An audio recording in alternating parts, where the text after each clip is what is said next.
Hi everyone, this is Purple Flamingo Tarot, here to tell you about my journey with reading tarot, where it started, and how it aided in my divorce process, the healing of my divorce process.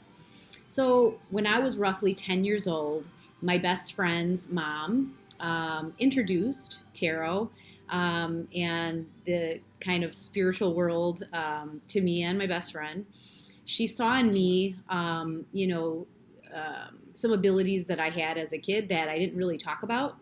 Since I could remember, I've had very vivid dreams. Sometimes they come true. Sometimes they're just very vivid and interesting, and it takes me on my own journey. But she did introduce me to tarot. And at first I was reluctant because I'm very religious. I do go to church all the time, and I pray regularly. I was always taught that it was something really bad. But really, in actuality, it's another spiritual practice, right? Like with anything, you want to guard your energy. You want to pray and meditate. Saint Michael is my defender. He is always with me. I say his prayer daily, multiple times a day if I need to. And so he's always with me during my readings. So when I was 10, I dabbled in it, through my teens. And in my 20s, I would read for friends. And it was just, fun, a way to release, my stress. And then when I met my ex-husband, I kind of put that on the back burner. I put a lot of things on the back burner because I really lost myself in that marriage. It was 11 years together with someone very toxic, a narcissist, and someone who, I trusted. When you go into a marriage, you don't think that the end result will be divorce, right? Nobody does. You don't, otherwise then why would you get married?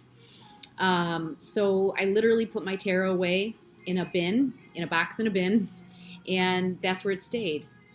Once I decided to leave him and I was going through a spiritual detox, is what I call it, meditating and learning new things, I was craving my tarot. I remembered where I put them, I brought them out, and it was just like riding a bike again. Picked it up and started doing them. Since then I've perfected my craft, and I've, done readings for friends, colleagues, family, and it's really rewarding. One thing, that I learned as a kid, if you have a gift and God gives you a gift, you don't charge people for that.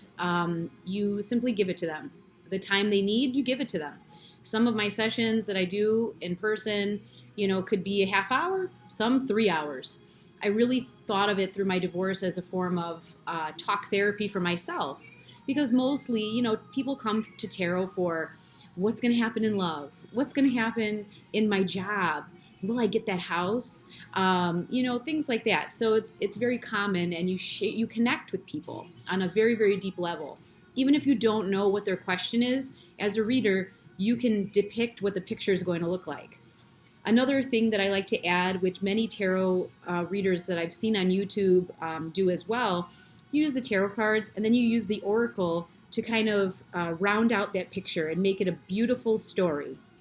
And so to me, that is very important. My advice for people, so I live in Illinois. Every state has different laws. But if you are the person in your marriage that's the only one working, you need to protect yourself. I was hit very hard with a lot of financial hits, I will say. And, I can't be mad at anyone but myself, right? When you're the only one working, per the law, you have to pay, whatever the law is, right? So in my case, I really should have, made him work. I really should have maybe got a prenup, even though going in I didn't have much, right?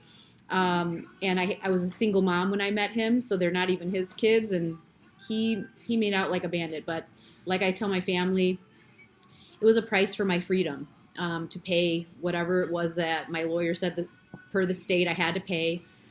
It's really disheartening how things are. So please protect yourself out there. when you meet someone, don't just go to them because you want that happily ever after. That's not a reason to marry anyone. Because you want that baby. That's not a reason to marry anyone. Take your time. Love yourself. That's the biggest thing that I've learned in 11 years of self-sabotage from him. He was a narcissist. And it was bad. I'm a hard worker. I worked multiple jobs. I'm kind of a workaholic. I like to dabble in a lot of things. And I lost myself in the process, So my biggest advice is, you have to love yourself. You have to love yourself before you can love anyone else, before you can share that intimate part and actually have a true union. The right person will find you. I promise. They will. They're out there. But you have to stop looking. You have to stop stressing about it. Set it into the world. Pray. Whatever your deity is that you believe in, pray. Pray, pray, pray without ceasing. I really advise that. Well, welcome to my channel, and I hope that you stick around. I'll be uploading more videos as the days come, and I'll tell you more about who I am and what else I do, in my life. So thank you for listening.